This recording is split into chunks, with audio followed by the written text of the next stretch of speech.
Your overhead story channel. Enjoy. I used to think Brooke had a way of making any room feel lighter. Even when things between us were tense, she could disarm me with a look, or a laugh, or that half-sincere apology she'd mastered over the years. So when she suggested we have dinner at the private club in Austin, the one we hadn't been to since we first started dating, I let myself believe she was trying. Really trying. It had taken weeks to land that reservation. I'd even called in a favor with a client who knew someone on the board. The plan was simple. Quiet table, no distractions, a bottle of the wine she liked but always said was too expensive for a regular night, and *tea at reconnecting. I told her I wanted to talk about us. She replied with a heart emoji. That should have been my first clue. When someone gives you an emoji instead of words, you're not really having a conversation. The day of the dinner, I got to the club 10 minutes early. I'd shaved. Wore the blazer she once called dangerously charming. I even skipped lunch to keep my appetite sharp, not just for the food, but for the possibility that tonight we might actually start rebuilding something. Then her text came in. Brooke, running 5 minutes late, bringing a surprise. Don't hate me grimacing face. The emoji didn't land well. Still, I stared at the message and told myself it was probably something small. A dessert she knew I liked. A souvenir from her trip last month. Not him. Anyone but him.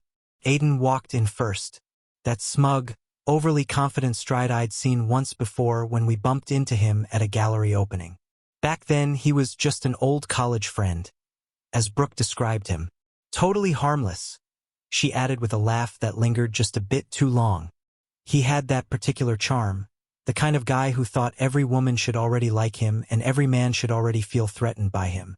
Look who I ran into, Brooke said, smiling as if she'd just discovered a long-lost cousin.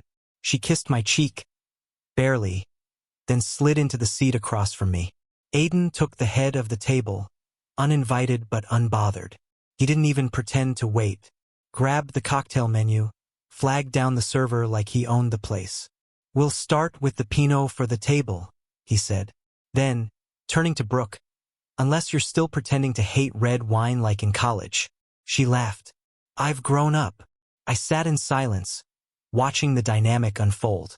Brooke didn't look at me when she poured her glass. She didn't ask if I was okay with him being there. Didn't acknowledge that tonight, this table, this reservation, this moment was meant to be about us. So, Aiden said, leaning back, you're in finance, right? I nodded. Wealth management. He nodded slowly, like he was pretending to care. That's cool. A little dry for me. I'm more of a ideas and energy guy. Startups, innovation, that kind of thing. Of course you are, I thought. He launched into a story about his new app, something about optimizing mindfulness through microjournaling. I stopped listening after the second minute. Instead, I studied Brooke. The way she smiled at his jokes. The way her eyes softened when he touched her arm. He kept placing his hand on her back, just at the curve where it met her waist. Not a casual touch. A familiar one. She didn't move away. Remember Cabo? He asked her. She laughed. Oh my God. Don't start. What happened in Cabo? I asked. They both paused. She waved a hand. Nothing. Just old stories. That's when the tension kicked in for me. Not a sharp pain, but that slow, dull pressure in the chest. The kind you get when you know you're being eased out of a moment you thought you belonged in. Halfway through the meal, I tried to salvage something. So, Brooke, I said, can we talk? About what we said last week. She looked at me, startled, like I'd interrupted a movie she was enjoying. Now, we're just having a good time. I thought that's what tonight was for. Aiden looked down at his plate, then up at Brooke. Should I give you 2 a minute? No, she said too quickly. It's fine. Then, to me, you always do this.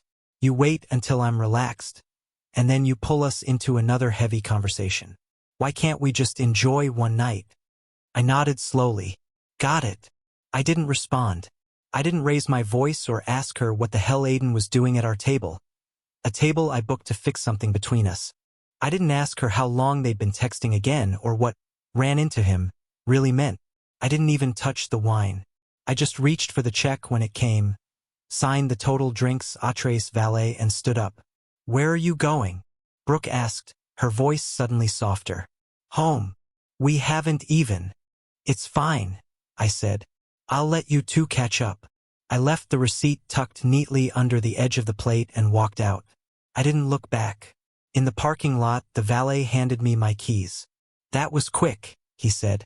I smiled, but there was no humor in it. Not quick enough. That drive home was the longest quiet I've ever sat in. No music. No radio. Just the sound of my own heartbeat, trying to recalibrate. She hadn't chosen him, not out loud, not officially. But she'd chosen something. She chose not to draw a line. Not to defend the space we built.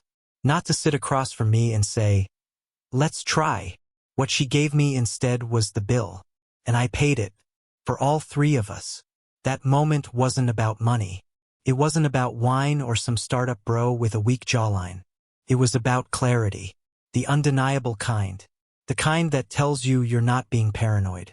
You're not insecure. You're just not invited anymore. I sat in the car for nearly 30 minutes after I got home from that dinner. Engine off, hands on the wheel, silence so dense it felt alive. You ever have one of those moments where your entire relationship plays like a silent movie reel in your head? Scene after scene you didn't question in the moment, but now they beg to be re-examined. That's what happened to me. At first, it was just flashes. Her phone, screen down, always. It used to be face up without a second thought. I remember joking about how she was the kind of person who didn't even set a lock screen because she had nothing to hide. Now, passcode, Face ID. And if I walked into the room while she was on it, locked in half a second like she was training for the Olympics. Then there was her wake-up time. Brooke was never a morning person. I used to have to bribe her out of bed with the smell of coffee or the promise of fresh croissants. But one day, out of nowhere, she became an early riser. Claimed she was trying to build better habits. Sleep is success, she said, quoting some influencer who probably sells protein powder for a living. I didn't question it at the time. In fact, I encouraged it. Hell, I thought she was evolving. Now I wonder who she was texting while I slept. Then the cancellations started. Small ones at first. Our anniversary weekend trip to Fredericksburg gone. Said her boss scheduled a last-minute workshop. Funny, considering she had ranted about how disorganized that same boss was just the week before. When I offered to rebook, she told me not to worry. We'll do something spontaneous, she said, smiling like nothing was lost. I didn't know spontaneity meant. I'll let you know if you're still in the picture. Her work calendar went private soon after. Brooke used to leave her laptop open around the house. Now, closed. Password protected. I have to be careful, she said. Too much sensitive data. Which might have made sense if she worked in national security. But Brooke works in HR for a mid-sized software firm. What secrets was she protecting? And the perfume. That was a new one. She's always worn subtle, woodsy scents. Soft, clean, forgettable in the best way. But lately, when she'd come home late, her hair smelled floral. Heavy. Like something borrowed. When I asked about it once, she laughed and said she sprayed a sample at Sephora on her lunch break. Sephora. After 10 p.m.? Even the little AI assistant in our bedroom, the one we used to set alarms, ask for the weather, play podcasts, it used to respond to echo. But one night, I noticed her say, "Hey Rook," instead. I blinked. "Rook?" I asked. She shrugged. I renamed it. Kind of a cute nickname Aiden gave me in college. Cute. I laughed it off at the time, but that laugh rings hollow now. It all clicked when I laid it out in my head like puzzle pieces, every fragment I had brushed off for the sake of harmony. The new phone lock, the altered sleep schedule, the mystery scent, the private meetings, the canceled plans, the AI assistant with a pet name from her old friend. How many times had I told myself to relax, to not jump to conclusions? Turns out I hadn't been jumping. I'd been tripping over truth and pretending I landed gracefully. But it wasn't just behavior. It was emotional availability, too. She used to ask how my day was and actually care about the answer. Not just wait for her turn to speak. Now, it felt like every conversation was a test I didn't study for. When I brought up something I was excited about, an account I landed at work, a show I thought she'd love, she smiled politely and nodded, like I was a guest at my own dinner table. I remember one night she got a call while we were watching a movie. She didn't answer, just silenced it and stared ahead. No glance at the screen, no reaction, just that unreadable expression. "Everything okay?" I asked. "Yeah," she replied, a beat too quickly. "Spam call." Spam calls don't make people tense their shoulders. Even her laugh changed. Not completely, but just enough for me to notice. The Brooke I knew laughed in layers, snorts first, then a full belly sound that rolled out like a song. This new laugh? It was sharper, thinner, more calculated. Like she was playing a role she didn't believe in anymore. And still, I held out hope. Still told myself it was a rough patch, that we were just evolving, growing, getting used to the tides that come with long-term love. But there's a difference between evolving and erasing, between a season of distance and a silent exit. That night, as I sat on the couch alone, I opened my notes app and started typing everything I remembered that didn't sit right. It started as a list. Then it became a web. And eventually it looked like a confession, except I was the one making it. I was confessing how long I'd ignored the truth. I even went back through old photos, scrolled through the gallery on my phone. In one from last year, Brooke is standing in front of a vineyard, smiling with the sun in her eyes. I took that photo. I remember how she kissed my cheek right after and said, "This is the kind of day we'll look back on when we're old." When did we stop wanting to grow old together? Maybe it's not one big betrayal that breaks a person. Maybe it's the 1,000 tiny omissions, the micro-abandonments, the decisions made quietly in someone else's direction. Maybe the worst kind of betrayal is the kind that looks like slow neglect. I thought I had time. Thought whatever was wrong could be fixed with better communication. More date nights, less distraction. I thought I just needed to listen better, give her space, be more supportive. But I wasn't fighting for us. I was fighting to stay relevant in a story where my character had already been written out. They say hindsight is 20/20ths, but I think that's generous. My hindsight had high-def clarity. Every odd moment I'd shrugged off now played in my head with crystal resolution. The new perfume was his. The delayed responses were for him. The private calendar? Time blocked out for someone else.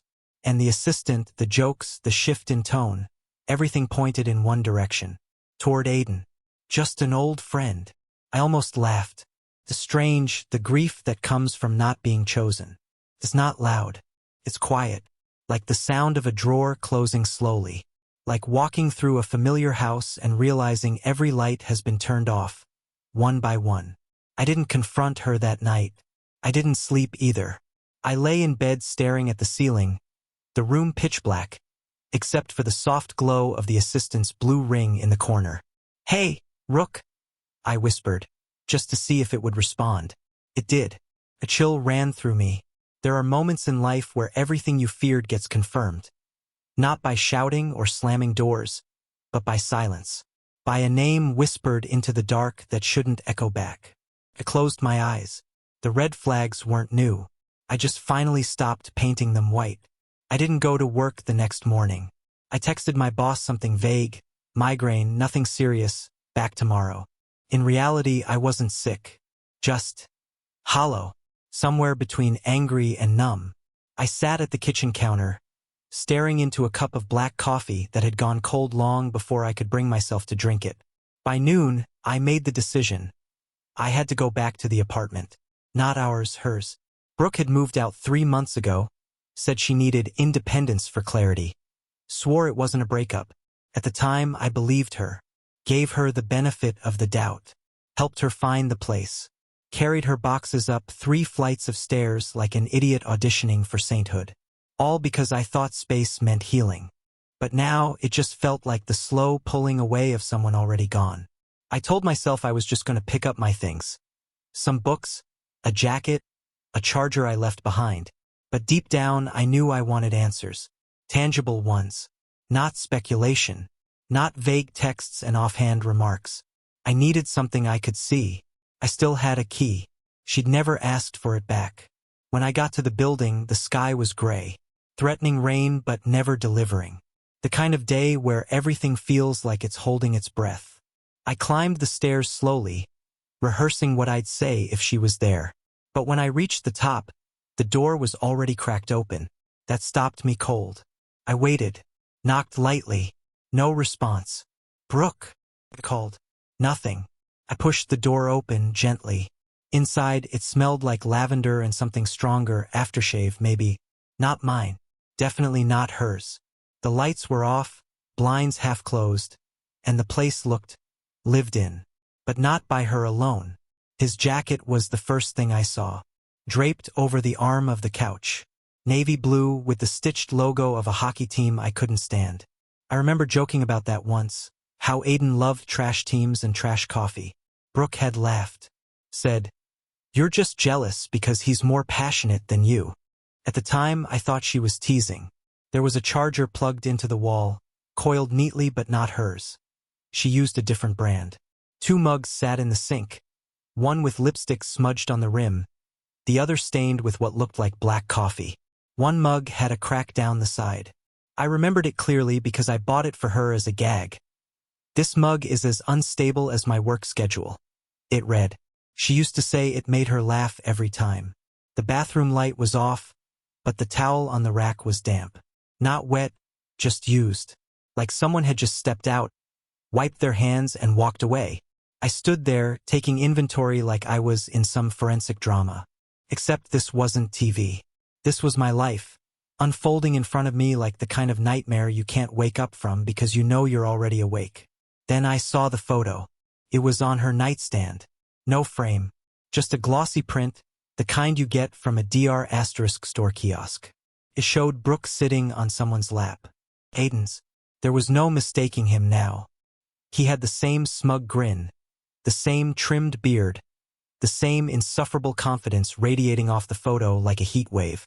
She was wearing black lace lingerie, the exact set she used to save for special occasions. Our anniversary, my birthday, the rare nights we didn't fall asleep halfway through a movie. I remembered it because I'd bought it for her. I still had the receipt buried in a drawer somewhere. She had once said she only wore it for me. Said it made her feel dangerous in a good way. In the photo, she looked like a stranger. Her head was tilted back, laughing. Aiden's hands were on her thighs. And across the bottom of the print, in handwriting I recognized instantly, was one sentence. "No more hiding." I didn't get angry. Not in the way people imagine, no shouting, no slamming things, no breaking glass. I just stood there, holding that photo, as the weight of everything collapsed inside me. A quiet implosion. Like my lungs forgot how to breathe and my heart forgot who it was beating for. There it was. The undeniable evidence. The final confirmation. The thing I couldn't rationalize away or dress up as coincidence. She wasn't drifting. She wasn't confused. She wasn't taking space. She was gone. And worse, she'd been gone for a long time. I was just the last one to admit it. I sat down on the edge of her bed, still holding the photo. The sheets were freshly made, which struck me as odd. Brooke was never tidy. But maybe that was part of her new life now. Everything neat, in order. Easier to hide things when there's no mess to distract from them. Eventually, I stood up, walked into the living room, found her notebook on the coffee table, the one she used for planning her week. Still full of color-coded appointments and optimistic to-do lists like, "Start therapy?" and "Remember to send Dad's birthday card." I slipped the photo into the middle of the notebook. On the back of it, in all caps with a Sharpie I found in her junk drawer, I wrote 5 words. Everything you needed was here. No signature. No drama. Just the truth. Then I left. I didn't slam the door. Didn't erase my number from her phone. Didn't block her on social media. I didn't do anything petty or theatrical. I didn't have to. That moment said everything. By the time I got back to my car, the clouds had finally opened. Not pouring, just a steady drizzle. I sat behind the wheel and watched the drops hit the windshield, small and quiet and relentless. Felt fitting. A slow rain to wash away the last of the illusions. I didn't cry. Maybe I will later. Maybe I already had. just in a way that didn't involve actual tears. Because the truth is, grief doesn't always look like a breakdown. Sometimes it looks like stillness, like standing in a place you used to feel safe and realizing you're not welcome anymore. On the drive home, I thought about the irony. Brooke always said I wasn't emotional enough, that I kept too much inside, that she wanted more rawness, more vulnerability. And yet, the only time I ever truly unraveled, it was in response to her becoming someone I didn't recognize. I got home, walked in, turned off my phone, sat on the edge of the bed, my bed, in the apartment I'd kept when she left, for space. And for the first time in months, I felt something close to clarity. No more hoping. No more analyzing texts or rereading old messages looking for subtext. No more wondering if I should have done something differently, loved her better, fought harder. She made her choice. And now, finally, I could make mine. 2 days after I left that photo in Brooke's notebook, she posted a picture. I wasn't following her account anymore, but mutual friends sent it my way. More than one, actually, each one prefaced with some version of, "Hey, I don't know if you want to see this, but..." It was a photo taken on a coastal highway, probably somewhere along Highway 1. The golden hour light cast a glow over the cliffs, and in the foreground stood Brooke and Aiden, holding hands, smiling as if nothing in the world had ever gone wrong. She was barefoot. He had one arm around her shoulders, like he'd always been there. The caption was simple, "No more hiding, just us." The phrase hit like S***ker punch. She had taken the words I saw scribbled on that photo, words meant to flaunt their betrayal, and turned them into a brand new origin story. A love reimagined. No context, no shame.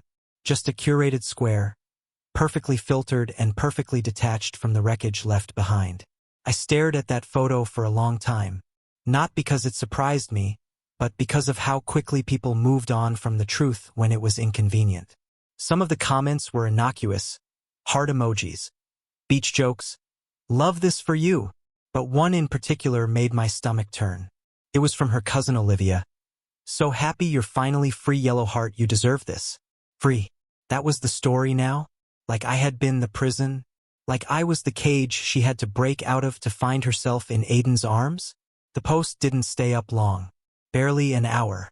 I assume the backlash was faster than she anticipated, or maybe she hadn't expected people to piece things together so quickly. Either way, it was gone, deleted like it had never existed. But screens remember. So do people. That same night, Rachel, Brooke's older sister, called me. We'd never been close, but we were friendly. Shared Thanksgivings, a few inside jokes, the usual familial overlap. She sounded nervous when she spoke, like someone testing ice they already knew was cracking. "Hey, I just wanted to say I'm sorry. I saw the post. I didn't know it was like that." I didn't respond right away. She continued, "I asked Brooke about it. She told me, well, honestly, I don't know what to believe anymore." "What did she say?" I finally asked. Rachel hesitated. "She said you two were already over, that you'd been struggling for months, and Aiden was just someone who helped her feel alive again, that you knew, that it wasn't cheating because emotionally it had already ended." I laughed, quiet, bitter. Did she mention the photo I found on her nightstand? Or how I walked into that apartment and saw his jacket on the couch? "No," Rachel said. "She left that part out." Of course she did. Brooke wasn't just rewriting the timeline. She was repackaging herself, turning infidelity into liberation, turning a betrayal into an awakening. It was a masterclass in narrative manipulation. And the worst part? Some people were buying it. By the end of the week, I started hearing through mutual friends that I had been jealous, that I'd checked out long before she did, that I was emotionally distant, and Brooke had simply moved on. One even said they heard I wasn't surprised when she started dating Aiden, as if it had been an unspoken truth all along. That one stuck with me, because it wasn't just a lie. It was a strategic one. It gave everyone else permission to support her, turned their betrayal into something they didn't have to feel guilty about. If I had known all along, then what did it matter? If I'd been checked out, then Brooke wasn't cruel. She was courageous. A woman claiming her worth. I thought about calling her. Just once. Just to ask, is that really the story you're telling people? Is this who you are now? But I knew it would go nowhere. People don't rewrite history for clarity, they do it for survival. Brooke wasn't trying to understand what happened. She was trying to erase it. Erase the part where she lied, where she gaslit, where she made me feel like a stranger in my own relationship. Erase the part where Aiden was the backup plan she swore she never needed. She wanted a clean narrative. And I was the messy footnote. The worst part was knowing that some people didn't question it. That some saw her post and thought, wow, good for her. Because in the world of carefully crafted Instagram stories and filtered captions, no one wants the complicated truth. They want the fairy tale, the glow-up, the woman who escaped. I tried to stay above it. Told myself it didn't matter what other people believed. That the truth had a way of surfacing eventually. But I'd be lying if I said it didn't sting. Because for months I had questioned myself. Wondered if I was overreacting, if I was reading too much into things, if my gut was just insecurity dressed up as intuition. And now, after all that, she was the victim? I deleted my social media accounts by the end of the weekend. Not because I couldn't handle seeing her posts. I had already muted her long before the final betrayal, but because I didn't want to be part of a digital world where truth could be edited with a caption. I needed real things, quiet mornings, people who looked me in the eye when they spoke, conversations that didn't end in LOL. So I started small. I picked up my running shoes from the back of the closet, blew the dust off them, and started jogging again. First just a few blocks, then a few miles. I dug out my sketch pad, something I hadn't touched in years. I signed up for a weekend woodworking class. Not because I wanted to build furniture, but because I needed to build something, anything that didn't fall apart under me. I made a silent decision. I would not spend another day being the antagonist in someone else's redemption arc. The people who mattered, they knew the truth. And the rest? Let them chase their narratives. A week later, Rachel texted me again. You were right, she wrote. About everything. I saw the messages. She told me not to say anything, but I thought you deserved to know. I'm sorry for believing her. I sat with that text for a long time. Not because I needed the validation, but because it reminded me of something I'd forgotten. That lies can stretch far, but they don't always hold. Eventually, someone pulls at the thread. And when they do, the story unravels.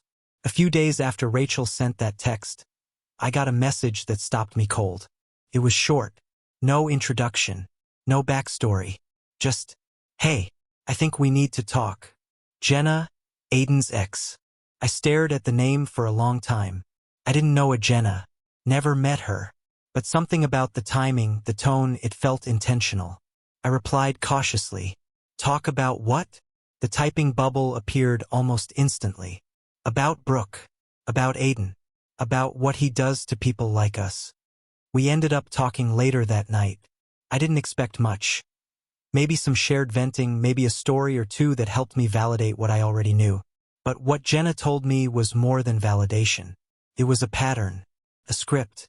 And Brooke wasn't the first one who had fallen for it. She was just the newest. I dated Aiden for almost 2 years, Jenna began. Met him when I was in a rough patch with my fiancé. He played the perfect listener. Said all the right things. Acted like he saw the parts of me no one else bothered to look at. Sound familiar? Too familiar. Jenna continued. He never went after single women. Not once. Always someone already entangled, someone doubting themselves, someone just vulnerable enough to believe that he was the escape hatch. I leaned back in my chair, heart racing, fingers clenched around the edge of the table. She wasn't done. Aiden thrives on drama. He inserts himself like a hero, but the truth is, he just likes chaos. Likes being the person someone turns to when their life is falling apart, so he can control how it rebuilds. I asked her how it ended. He bailed, she said flatly.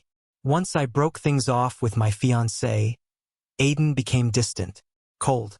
Told me I was too intense, said I needed to find myself outside of him. It was like he flipped a switch. Everything he said before, gone. I was quiet for a while, She must have sensed I was processing because she didn't push, just waited. Eventually, I asked the question that had been circling my mind since the moment she messaged me. Why tell me this now? She didn't hesitate. Because I saw Brooke's post before she deleted it. I knew immediately what was happening. I've seen it before, twice actually. Aiden did the same thing to another woman after me. Same pattern. Same wording. Even the no more hiding line. It's what he does. That hit me harder than I expected. No more hiding. Not just a cute caption. Not a one-off moment. A line he reused, repurposed, recycled for every new conquest. Every new collapse. And Brooke had swallowed it like gospel. Jenna then sent me something that sealed it. A screen recording. It was from a video call dated a few weeks before the dinner at the club, before the moment Aiden inserted himself into my relationship like he belonged there. In the video, Aiden is pacing in what looks like a rental apartment. The camera's front-facing. The quality is low, but the audio is clear. She's spiraling, he says. I'm giving it another month tops. She's still clinging to the past, still stuck in loyalty mode. But it's cracking. Once she lets go, it's done. Mark's not a threat. He's predictable. Safe. That's what she wants to escape. A pause. He takes a drink of something. Brooke's not in love with me. She's just addicted to the idea of being saved. When she burns out, I'll already be on the next thing. Jared's got a place in Portland, I might go there next. Then the screen cuts out. I didn't know what to feel. Rage? Pity? Validation? All of it and none of it. I rewatched the clip 3 times, trying to wrap my head around it. Trying to reconcile the version of Aiden I had seen at that dinner. The smug friend with casual touches and too many inside jokes. With this version. Calculated, detached, predatory. Jenna followed up with one final text. You didn't lose her, Mark. She never really had herself. He just knew how to sound like what she needed to hear. I didn't sleep that night. Not because I was devastated, I'd already crossed that bridge. But because I was trying to decide what to do with this new information. Should I send it to Brooke? Expose him? Try to shake her out of whatever spell she was under? But what if she didn't want to be shaken? What if being with Aiden wasn't just about escape, but about ego? About being chosen? Believing she was the one who finally made him stay. Still, something in me couldn't let it go. I decided to write her an email. Not long. No insults. No accusations. Just a subject line. You deserve the full story. And a single sentence in the body. Watch this. And ask yourself if this is really the man you left everything behind for. I attached the screen recording, hit send, and closed my laptop. I didn't expect a reply, but I needed to give her the chance. Just once. To step out of the fog and see what was actually happening. Because here's the thing, infidelity hurts, yes. Betrayal crushes you, yes. But being discarded by someone who was being used to, that's a different kind of grief. That's when you realize the pain wasn't even for something real. It was for a lie that didn't even belong to you. The next few days passed in a blur. I went back to work, tried to focus, tried to function like a normal human being. But the screen recording played on a loop in my mind. Not just the words, but the tone. The casual way Aiden spoke about Brooke like she was a project. A stepping stone. A phase. One night, while scrolling through Reddit, just a K*LL time, I came across a comment thread about emotional manipulation. A therapist had weighed in. One line stood out. The person who breaks you often studies you first. That was Aiden. He didn't trip and fall into Brooke's life. He circled. He waited. He analyzed. He offered the exact brand of empathy she was starving for, then turned it into currency. And once he got what he wanted, he planned his exit before she even knew the door was unlocked. The question I kept circling was, did Brooke know? Deep down, did some part of her feel the difference between real love and the performance of it? Because what Aiden gave her wasn't int asterisk Macy. It was illusion. He handed her a version of herself she liked better. A version untouched by our arguments, our history, our responsibilities. He gave her a mirror that only reflected what she wanted to see. But mirrors crack. And when they do, all that's left is the glass. and the mess it makes when it falls. 3 days after I sent the video to Brooke, I got an anonymous email. Check who he was calling while she slept beside you. Felt paranoid. Still, I remembered Aiden once used our Wi-Fi. Probably forgot he'd synced his tablet. I logged into the router history and found encrypted call logs. Late at night, almost every time Brooke had claimed she was working or sick. One audio file had auto-backed to our shared cloud. Aiden's voice, talking to someone named Jared about money transfers Brooke shouldn't know about, and a video they were collecting. She wasn't just cheating. She was a pawn. I downloaded everything, logs, *TS, recordings, and mailed it to her office anonymously. No signature, just a label, truth, before it consumes you too. A week later, Brooke showed up at my door with a private investigator. Turns out Jared, Aiden's associate, was being investigated for financial fraud, and Brooke's accounts were used to move money without her knowledge. She looked different, smaller, exhausted. She said, "You tried to warn me. Thank you." She was moving out of state, taking a new job, starting over. I didn't ask for details. I didn't need closure anymore. I just wished her peace. And for the first time in a long while, I felt mine.